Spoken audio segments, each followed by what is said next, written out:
काठमाडौँमा टुरिस्ट ओर्लिएपछि यहाँनिर तपाईँको मलहरूमा सपिङ गर्ने भनेर आएको हुँदैनन्, ठुल्ठुला भवनहरू हेर्न आएको हुँदैनन् होइन।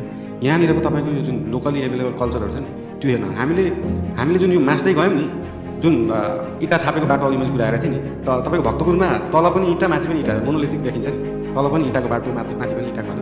यहाँनिर भएको तपाईँको तले शैलीको मन्दिरहरू, शिखर शैलीको मन्दिरहरू, यो गुम्बज शैलीको होइन, यो स्तूपहरू, यो सबै डिटेल स्टडी गर्नुभयो भने यहाँनिर जब तपाईँको रिकन्स्ट्रक्सन गर्ने बेलामा सबभन्दा ठुलो समस्या चाहिँ के भएको थियो भन्दाखेरि टेक्नोलोजीको कुरामा ठुल्ठुला स्ट्रक्चरल इन्जिनियर पिएचडी गरेकाहरू थिए, तर यहाँनिरको भइरहेको टेक्नोलोजी प्रिजर्भ गर्नु चाहिँ सक्ने खालका थिएन। किनभने हामीलाई पढाउँदाखेरि कङ्क्रिट स्टिल मात्रै पढाएको हुन्छ क्या, अनि इँटाको माटोको काठको घरहरू चाहिँ पढाएको हुँदैन। तर हामीलाई चाहिँ फ्रान्सको मान्छेले आएर त्यो बेला चाहिँ पढाउनु भयो कि यसको मान्यता के हो, यसलाई चाहिँ कसरी एनालाइसिस गर्न सकिन्छ, यसलाई चाहिँ कसरी प्रिजर्भ गर्न सकिन्छ। त्यो पछि थाहा पायो भुइँचालो आएपछि नेपालको सायद हामी मात्रै स्ट्रक्चरल इन्जिनियरहरू होला जसले चाहिँ इँटा माटो काठको पनि एनालाइसिस गरेर त्यो प्रिजर्भ गरेर त्यसलाई चाहिँ स्ट्रक्चरली सेफ बनाउन सक्छ।